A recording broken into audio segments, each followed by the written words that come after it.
रॉसमैन university के students और theta pi sorority के sisters Cassidy, Jessica, Ellie, Claire, Chugs और मेगन अपने सीनियर ईयर्स के सेलिब्रेशन मनाने के लिए एक पार्टी में भाग लेते हैं, जिसके दौरान वो गैरेट, चग्स के भाई और मेगन के बॉयफ्रेंड की चीटिंग्स का बदला लेने के लिए उसके साथ प्रैंक करते हैं। प्रैंक के हिस्से के रूप में मेगन ने अपनी मौत की झूठी कहानी रची, जिसके बाद गैरेट और लड़कियां उसके शरीर को फेंकने के लिए स्टील के खदान में चले जाते हैं।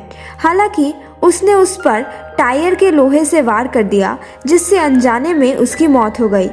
पूरे ग्रुप ने घटना पर दोबारा चर्चा ना करने की कसम खाने से पहले मेगन के शरीर को टायर के लोहे के साथ एक खदान में फेंक दिया। हालांकि कैसिडी और एली इससे सहमत नहीं थे। 8 महीने बाद ग्रेजुएशन के करीब आने पर सभी लड़कियों को एक एनोनिमस आदमी से एक टेक्स्ट मिलता है, जिसमें खून से सना हुआ टायर का लोहा पकड़े हुए एक हाथ की पिक्चर होती है। उन्हें शुरू में गैरेट पर शक था, लेकिन चग्स ने जोर देकर कहा कि घटना के बाद वो बदल गया है और मानसिक रूप से वो ठीक नहीं है। इसी बीच मेगन की छोटी बहन मैगी अपने बहन के मेमोरीज को ऑनर करने के लिए यूनिवर्सिटी पहुंचती है।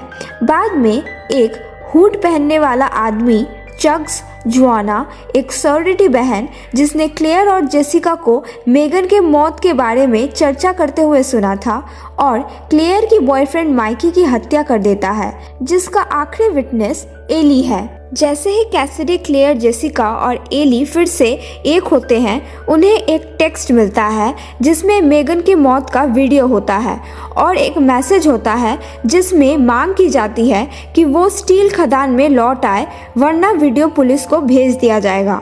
जब लड़कियां आती है तो उनका सामना गिल्ट रिडन गैरेट से होता है, जिसने अपनी कलाई काट ली है।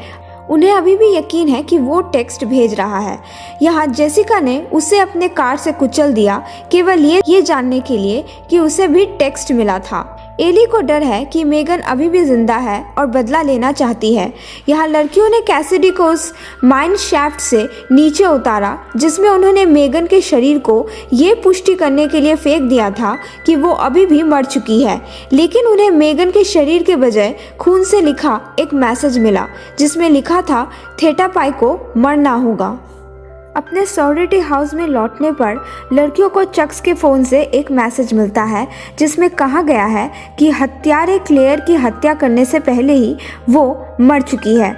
जेसिका की प्रेमी केल की खोज करते समय लड़कियों का सामना मैगी और उनके हाउस मदर मिसेस क्रेनशॉ से होता है। वो बताते हैं कि उन्होंने मेगन के साथ क्या किया था, जो उन्हें खुद को एक बेडरूम में बंद करने और घर की तलाशी लेते समय पुलिस को बुलाने के लिए कहता है। ये सोचकर कि मेगन जिंदा है, मैगी उसे ढूंढने के लिए निकल जाती है, जबकि कैसिडी और जेसिका माइकी का सेल फोन वापस पाने के लिए उसके शरीर की तलाश करते हैं।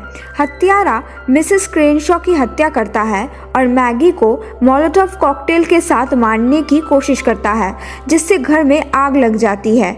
यहाँ कैसिडी और जेसिका आखिर में केल को ढूंढते हैं, जो केल से लड़ता है और उसे घायल कर देता है। ये जोड़ी बाथरूम की ओर भागता है, लेकिन शावर में मेगन की लाश मिलती है। इससे पहले कि केल उन्हें पकड़ लेता और जेसिका को मार डालता, एंडी के पहले कैसिडी का बॉयफ्रेंड उसे मार देता है, जिससे पता चलता है कि वो हत्यारा है।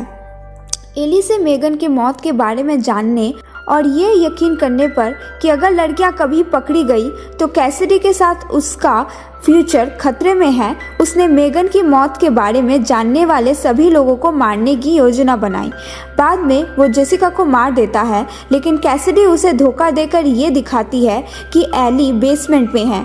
जैसे ही वो उसे ढूंढने के लिए निकलता है, कैसिडी एली को ऊपर पाता है और वो भागने की कोशिश करते हैं, लेकिन एंडी उन्हें ढूंढ लेता है और कैसिडी के बिट्रेयल से हर्ट होकर वो उससे लड़ता है, जबकि एली भाग जाती है। मदद के लिए मैगी के चीखे सुनकर कैसिडी उसे बचाने के लिए भागती है, लेकिन एंडी उस पर हमला कर देता है।